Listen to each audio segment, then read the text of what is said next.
దేవుని వాక్యములో నుండి లూకా రాసిన సువార్త 24వ అధ్యాయము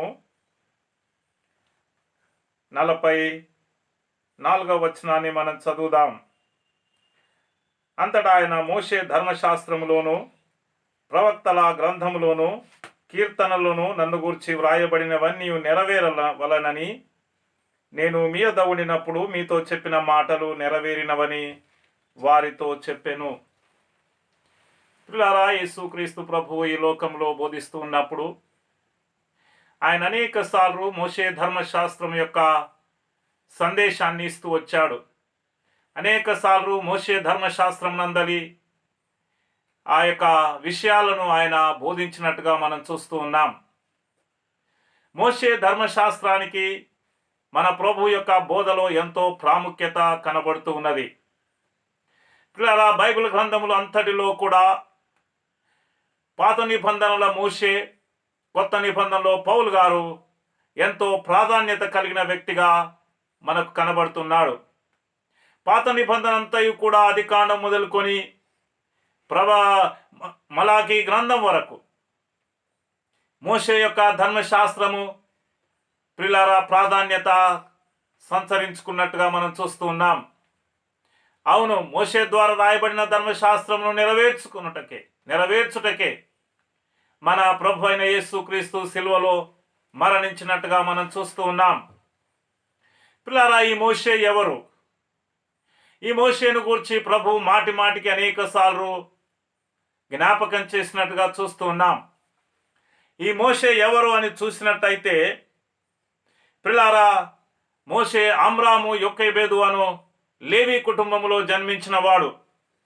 ఆయన జన్మించిన దినాలలో భయంకరమైన మరణాపాయము కలిగిన దినాలలో ఉన్నాడు. మరి అక్కడ ఘోరమైన హత్య జరుగుతున్న దినాలలో మరి తన తల్లి నీటిలో వదిలివేసినట్టుగా మరలా అక్కయ్య అయిన మిరియాము అతన్ని దగ్గరికి తీసుకున్నట్టుగా మరలా తిరిగి ఆమె ఐగుప్తు రాజైన ఫరో కుమార్తె యొక్క కుమారునిగా పెంచబడ్డట్టుగా మనం చూస్తూ ఉన్నాం. బైబిల్ గ్రంథం అంతట్లో చూసినట్టయితే అపోస్తల కార్యము 7వ అధ్యాయం 22వ వచనంలో ఐగుప్తు దేశంలో ఆయన 40 సంవత్సరాలు పెరిగాడు. ఐగుప్తు రాజు తర్వాత ఐగుప్తు దేశానికి అంతటికి రాజుగాను చక్రవర్తిగాను అవుటకు అన్ని విధాలుగా సిద్ధపరచబడ్డ వ్యక్తి ఆయన. ఐగుప్తు దేశంలోని సకల విద్యలందును కార్యములను నెరవేర్చుట యందును ఆయన ప్రావీణ్యత కలిగిన వ్యక్తిగా సిద్ధపరచబడ్డాడు. అయితే మానవుల యొక్క ప్రణాళిక వేరు, దేవుని యొక్క ప్రణాళిక వేరు. మన జీవితంలో చాలాసార్లు ఈ విధంగానే మన ప్రణాళిక చొప్పున మనం పోతూ ఉంటాం. మనకు ఏది మంచిది అనిపిస్తుందో దాని ప్రకారం మనం పోతూ ఉంటాం. కానీ ప్రియులారా, దేవుని ప్రణాళిక మన జీవితంలో వేరుగా ఉంటుంది. అయితే ఆయన నిజముగా అక్కడున్న ప్రజలందరూ ఆ యొక్క ఫరో రాజు తర్వాత మోషేని దేశానికి రాజుగా చక్రవర్తిగా ఉండబోతున్నారు అనేది చూశారు. అయితే ప్రియులారా, ఒకరోజు ఇశ్రాయేళ్ల పరిస్థితిని చూశాడు మోషే. మోషే పెద్దవాడైనప్పుడు, అనగా దాదాపు 40 సంవత్సరాల వయసుకు వచ్చినప్పుడు మోషే తన ప్రజలైన ఇశ్రాయేలు ప్రజలను చూశాడు. తాను ఇశ్రాయేలుడనని, తాను లేవి గోత్రికుడనని ఆయన విన్నాడు. దాన్ని గ్రహించిన తరువాత తాను ఎప్పుడైతే పెద్దవాడయ్యాడో, అనగా కొంత ఇంగిత జ్ఞానం పెరిగి మేలు కీడు ఏదో యోచించగలిగిన స్థితికి వచ్చిన నాడు ప్రియులారా, తన ప్రజలైన ఇశ్రాయేలు దగ్గరికి వెళ్ళి చూశాడు. ఆ యొక్క ఐగుప్తు దేశంలో తన ప్రజలైన ఇశ్రాయేలులు అనేకమైన బాధ శ్రమను అనుభవిస్తూ నిట్టూర్పులురుస్తూ ఉన్న సమయం అది. దుఃఖముతో వేదనతో అనేక రకాలైన శ్రమలను అనుభవిస్తున్న కాలం అది. వారి శ్రమలను చూసినప్పుడు తాను ఇశ్రాయేలుడనై, తాను మరి వారిలో ఒకని వాడనై ఉండి నేను వారితో శ్రమ అనుభవించుట కంటే మిక్కిలి గొప్పదేమీ లేదు అని చెప్పి హెబ్రీలకు రాసిన పత్రిక 11వ అధ్యాయము 24 నుండి 26 వచనాలను మనం చదివినట్టయితే, ఐగుప్తు యొక్క పాప భోగము అనుభవించుట కంటే దేవుని ప్రజలతో నిందను అవమానమును అనుభవించుట మేలు అని యోచించాడు. ప్రియులారా, మనమేమో ధనాన్ని సంపాదించుకోవాలని, మనమేమో గొప్పవారము ఐశ్వర్యవంతులమని కావాలని మనము సకల రకాలుగా ప్రయత్నాలు చేస్తాము. అయితే మరి మోషే సకలమైన సిరి సంపదలు కలిగిన ఐశ్వర్యవంతుడై ఉండి కూడా తన ప్రజల బాధలను చూసి ఆయన ఆ ఉన్నతమైన అధికారాన్ని, హోదాను విడిచిపెట్టి ప్రియులారా ఇశ్రాయేలు ప్రజలతో నిందను మరి అవమానమును భరించుటకు సిద్ధపడి వచ్చాడు. నిజముగా అవును, మన ప్రభువు కూడా ఆయన ఐశ్వర్యవంతుడై ఉండి మన నిమిత్తము దరిద్రుడయ్యాడు.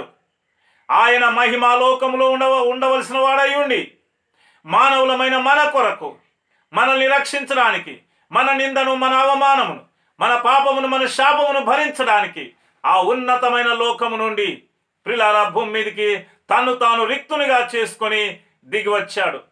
ఇది నిజంగా ఎంత గొప్ప సమర్పణ! మన ప్రభు అయిన యేసుక్రీస్తు యొక్క త్యాగం ఎంత గొప్పది! ప్రియులారా, ఆయన దేవుని కుమారుడై దేవునితో మహిమైశ్వర్యములను అనుభవించుట గొప్ప భాగ్యం అనుకోలేదు, కానీ దాన్ని విడిచిపెట్టకూడని భాగ్యం అనుకోలేదు, కానీ దాన్ని విడిచిపెట్టి మన కొరకై దీనునిగా, దరిద్రునిగా ఈ లోకమునకు వచ్చి ప్రియులారా దేవుని కొరకై సమర్పించుకోవడం అంటే ఏమిటో మనకు నేర్పించి బోధించాడు. అయితే మోషే ఎప్పుడైతే తన ప్రజలతో నిందను, అవమానాన్ని భరించడానికి సిద్ధపడ్డాడో ప్రియులారా ఆయన మరి ఐగుప్తు దేశపు సకలమైన విద్యలను, సకలమైన సుఖభోగములను విడిచిపెట్టి ప్రియులారా గొర్రెల కాపరిగా మారినట్టుగా చూస్తూ ఉన్నాం. గొర్రెల కాపరిగా తన మామయ్యన ఇత్రో మందను 40 సంవత్సరాలు కాచాడు. 40 సంవత్సరాలలో ప్రియులారా తనకున్న విద్యను, తనకున్న సకల విద్యను, తనకున్న ప్రావీణ్యతనంతటిని పోగొట్టుకున్నాడు. ఏ స్థితికి వచ్చాడంటే ప్రియులారా నేను నత్తివాడను, నేను నోటి మాంద్యము గలవాడను అని చెప్పగలిగిన స్థితికి వచ్చాడు. ప్రియులారా ఎంత తగ్గింపు, ఎంత దీనత్వము!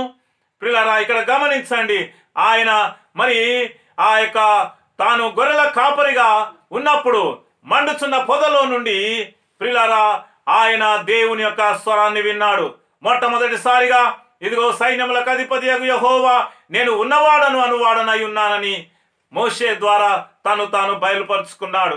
ప్రియులారా ఐగుప్తు యొక్క సకల విద్యలందు ప్రావీణుడైనప్పటికీ ఐగుప్తు యొక్క ఆ ధనభోగమును అనుభవించే స్థితిలో ఉన్ననాడు ఏనాడు కూడా దేవుని దర్శనము, దేవుని ప్రత్యక్షత ఆయనకు దొరకలేదు. కానీ తాను తగ్గించుకొని ఏమీ లేనివానిగా మారిపోయిన తర్వాత ప్రియులారా 40 సంవత్సరాలు గొర్రెలను కాసిన అనుభవంలోనికి వచ్చిన తర్వాత దేవుని దర్శనం అతనికి దొరికింది.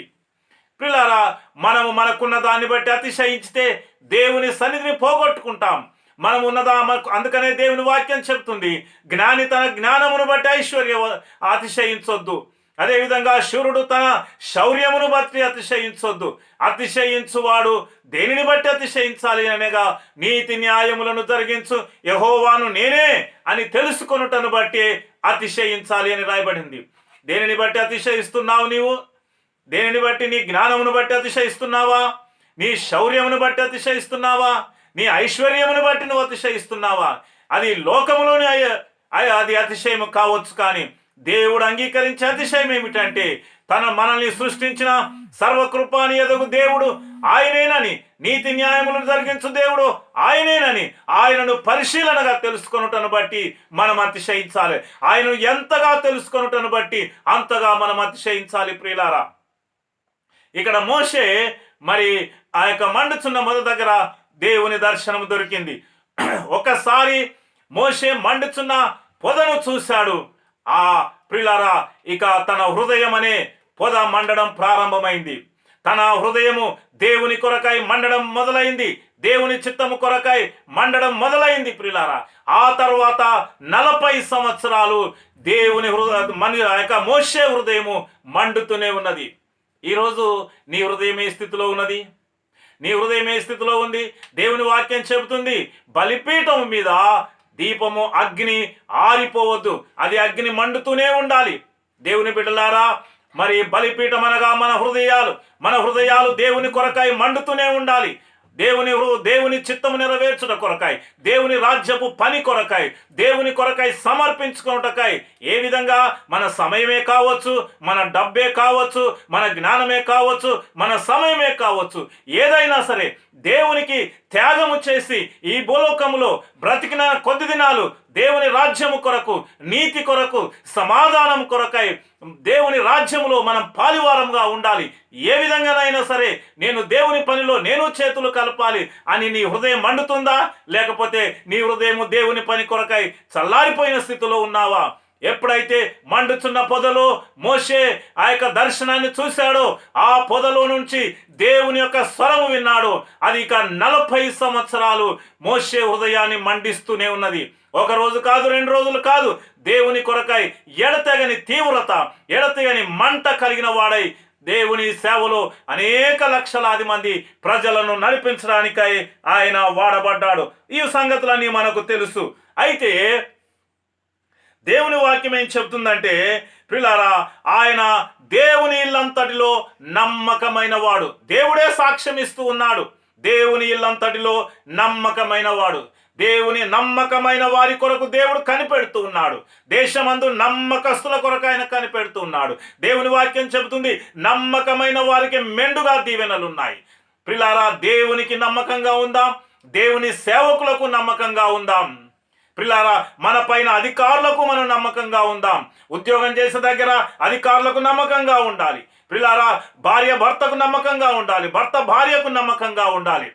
ప్రియులారా, పిల్లలు తల్లిదండ్రులకు నమ్మకంగా ఉండాలి, తల్లిదండ్రులు పిల్లలకు నమ్మకంగా ఉండాలి. ఈరోజు సమాజంలో నమ్మకత్వం లోపించింది. మాటలు ఒక రకంగా, చేతలు ఒక రకంగా, నమ్మకత్వం లేని జీవితాలలో మనుషులు కొనసాగుతున్న దినాలలో దేవుని బిడ్డగా నీవు నమ్మకమైన వానిగా ఉండాలి. ఎందుకంటే నమ్మకమైన వానికి మెండుగా దీవెనలు ఉన్నాయి. అందుకనే నమ్మకమైన మంచి దాసుడా అని అంటూ ఉన్నాడు. దేవుని బిడ్డలారా, ఒకరోజు దేవుని ఎదుట మనం నిలబడ్డప్పుడు బలా మంచి నమ్మకమైన దాసుడా అని పిలిపించుకునే స్థితిలో మనం బ్రతకాలి. మోషే జీవితము మనకు దీని కొరకే రాయబడినది. మోషే జీవితము మనల్ని ప్రేరేపిస్తూ ఉంది. దేవుని కొరకై నమ్మకంగా తాను జీవించినట్టుగా మనము జీవించాలన్నది దేవుని యొక్క ఆలోచన ఉన్నది. ప్రియులారా, అంత మాత్రమే కాదు, ఆయన భూమి మీద మిక్కిలి సాత్వికుడు. భూమి మీద మిక్కిలి సాత్వికంగా ఆయన జీవించాడు. తాను తగ్గించుకున్నాడు. అనేక సార్లు మోషే జీవితాన్ని చూసినట్టయితే అనేక సార్లు ఇశ్రాయేలు ప్రజలు మోషే మీదకి రాళ్ళెత్తినప్పుడు, ఆయన మోషేను చంపడానికి ప్రయత్నం చేసినప్పుడు, దూషించినప్పుడు, ద్వేషించినప్పుడు, వ్యతిరేకంగా తిరిగినప్పుడు మోషే ఒక మాట కూడా అనలేదు. ఒకే ఒక చోట ఒకే ఒక మాట మాట్లాడి దేవుని యొక్క సన్నిధిని పోగొట్టుకున్నట్టుగా, దేవుని చిత్తములో కొంత బలహీనపడ్డట్టుగా మనం చూస్తున్నాం. కానీ అనేక సార్లు ప్రియులారా, మరి ప్రజలు ఆయన మీదకి రాళ్ళెత్తినప్పుడు ఆయన ఏం చేశాడు? దేవుని సన్నిధిలో సాగిలపడ్డాడు. ఆయన దేవుని సన్నిధిలో సాగిలపడ్డాడు. ఎవరిని ఏమనలేదు. దూషించు వారికి బదులుగా ఆయన దూషించలేదు. ప్రియులారా, మన ప్రభు అయిన యేసుక్రీస్తు జీవితాన్ని మోషే జీవితంలో మనం స్పష్టంగా చూడవచ్చు. అంత మాత్రమే కాదు, హెబ్రీయులకు రాసిన పత్రిక 11:24-26 వరకు మొదటిగా ఆయన ఎంచుకున్నాడు, రెండవదిగా మరి యోచించాడు అని రాయబడింది, మూడవదిగా స్థిరబుద్ధి కలిగిన వాడై తాను పొందబోవు బహుమానం మీద దృష్టి ఉంచెను అని రాయబడింది. ప్రియులారా, మరి ఆయన అంత త్యాగం చేసి వచ్చాడు కదా, పదవిని వదిలిపెట్టి వచ్చాడు కదా, అధికారాన్ని, హోదాన్ని, డబ్బును, ధనాన్ని, సమస్తాన్ని వదిలిపెట్టాడు కదా, రాజు కుమార్తెకు కుమారుడుని అనిపించుకోవడానికి కూడా ఏ మాత్రం ఒప్పుకోలేదు కదా. ప్రియులారా, బైబిల్లో ఫరో కుమార్తెకు కుమారుడని ఎక్కడ రాయలేదు, కానీ దైవజనుడైన మోషే అని రాయబడింది, ప్రవక్త అయిన మోషే అని రాయబడింది. ప్రియులారా, కనుక ఆయన అక్కడ రాయబడిన మాట ఏమిటంటే, ఆ మిగతా తన జీవితం అంతా కూడా ఆయన ఒక స్థిరమైన బుద్ధి గలవాడై తాను పొందబోవు బహుమానం మీద దృష్టి ఉంచాడు. ఈరోజు నీవు దేవుని కొరకై ఏది సమర్పించుకున్నా, దేవునిని బట్టి నువ్వు ఏది త్యాగం చేసుకున్నా, ప్రియులారా, దేవుని కొరకు నువ్వు ఏ విధంగా సమర్పణ చేసుకున్నా అదంతయు ఒకరోజు నీకు బహుమానాన్ని కలగ చేయబోతుంది. ప్రియులారా, కనుక నిరాశ పడవద్దు. దేవునిని బట్టి నష్టపోయావా? దేవునిని బట్టి అవమానము నింద పాలవుతున్నావా? దేవుని బట్టి శ్రమ పాలవుతున్నావా? ప్రియ దేవుని బిడ్డలారా, నిరాశ పడొద్దు. మన ప్రభువు కూడా శ్రమలను అనుభవించే సింహాసనాన్ని పొందాడు. మన ప్రభువు కూడా శ్రమను, నిందను, అవమానాన్ని భరించాడు. కనుక మనము కూడా శ్రమ, నింద, అవమానాన్ని భరించినప్పుడు, అవి భరించవలసి వచ్చినప్పుడు మనము ప్రియులారా సాత్వికముతో ఉండాలి, తగ్గింపుతో ఉండాలి. అంత మాత్రమే కాదు, లోకము తట్టు తిరగడం కాదు కానీ, లోకాన్ని చూడడం కాదు కానీ, దేని కొరకైతే పిలువబడ్డామో, దేని కొరకైతే లోకాన్ని విడిచిపెట్టి ప్రభువునందు సాగిపోవడానికి ముందుకు అడుగు వేశామో, ఇక గురి యొద్దకే పరిగెత్తాలి. స్థిర బుద్ధి కలిగిన వారమై మనం ముందుకెళ్ళాలి. స్థిరమైన ఒకే గురిని కలిగి మనము వెళ్ళాలి ప్రియులారా. కనుక శ్రమలు వచ్చినప్పుడు ఒక రకంగా, సంతోషం వచ్చినప్పుడు ఒక రకంగా, లోకము దిక్కు సగము, దేవుని దిక్కు సగము చూసుకుంటా బ్రతకడానికి ఇది దినాలు కావు. ఆయన స్థిర బుద్ధి కలిగిన వాడై ముందుకు చూశాడు. దేని మీద ఆయన గురి? కలగబోవు బహుమానము, తాను చేసిన ప్రార్థనకు కలగబోవు బహుమానం, తాను చేసుకున్న త్యాగానికి కలగబోవు బహుమానం, తాను సమర్పించుకున్న సమర్పణకు కలగబోవు బహుమానం మీద దృష్టి పెట్టాడు.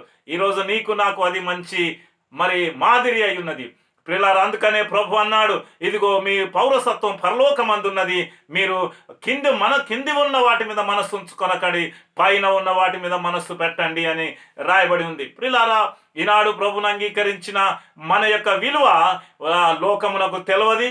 మనం ఎంత ప్రాధాన్యమైన వారమో, మనం ఎంత ప్రముఖమైన వారమో ఈ లోకంలో మనకు గుర్తింపు లేదు, కానీ మనం పరలోకములో ఎంతో ఉన్నతమైన గుర్తింపు కలిగిన వారము. ఎందుకంటే ఏ పరిశుద్ధమైన రక్తంలో కడగబడిన దేవుని ప్రజలము ప్రియులారా, ఈ భూమి మీద దేవుని పక్షముగా, దేవుని కొరకై సాక్షులుగా నిలబడడానికి మనం ఏర్పరచబడ్డవారం. కనుక ప్రియులారా, మన విలువ, మన ప్రాధాన్యత ఈ లోకముకు అర్థం కాదు, లోకము గుర్తించకపోవచ్చు. కానీ ధైర్యంగా ఉండు, ఒకరోజు నీకున్న విలువను పరలోకము గుర్తిస్తూ ఉంది. నీవు చేసుకున్న సమర్పణ, నీవు చేసుకున్న త్యాగము, నీవిచ్చిన కానుక, పరిశుద్ధుల కొరకై నీవు చేసిన పరిచర్య ఈ లోకము గుర్తుపట్టలేకపోవచ్చు. ఈ లోకములో నీకు ఏ బహుమానము దొరకకపోవచ్చు. అనేక సార్లు నీకు బహుమానం దొరకకపోయేసరికి, మెప్పు దొరకకపోయేసరికి నిరాశ పడవచ్చు దేవుని బిడ్డ. అయినా పర్వాలేదు, నీవు చేసుకున్న ప్రతి త్యాగానికి, పరిశుద్ధులకు నీవిచ్చిన గ్లాసెడు నీళ్లకు కూడా పరలోకంలో ఒకరోజు బహుమానం పొందబోతున్నావు. కనుక ధైర్యంగా ఉండు, స్థిరబుద్ధి కలిగి ముందుకు సాగు. ఏ త్యాగంతో ముందుకు వచ్చావో ఆ త్యాగంలో ముందుకు సాగు. ఏ విధంగా నమ్మకంగా ఆత్మీయ జీవితంలో ప్రారంభమయ్యావో ఆ విధంగానే నమ్మకంగా ఉండు ప్రియులారా. కనుక ఈ లోకానుసారమైన వాటి మీద కాదు, కానీ పరలోకం మీద మనస్సు పెట్టి ఎన్ని శ్రమలు, శోధనలు వచ్చినా వెనుకకు చూడకుండా, తొట్టిల్లకుండా మోషే ముందుకే సాగాడు ప్రియులారా. అందుకనే బైబిల్ గ్రంథములో పాత నిబంధన అంతా కూడా మోషేను ప్రియులారా ప్రాముఖ్యతను బైబిల్ గ్రంథం తెలియచేస్తూ ఉంది. ఆనాటి నుంచి నాటి వరకు దేవునితో ముఖాముఖిగా మాట్లాడిన మోషే వంటి ప్రవక్త ఇంకొకడు లేడు అని రాయబడి ఉన్నది ప్రియులారా.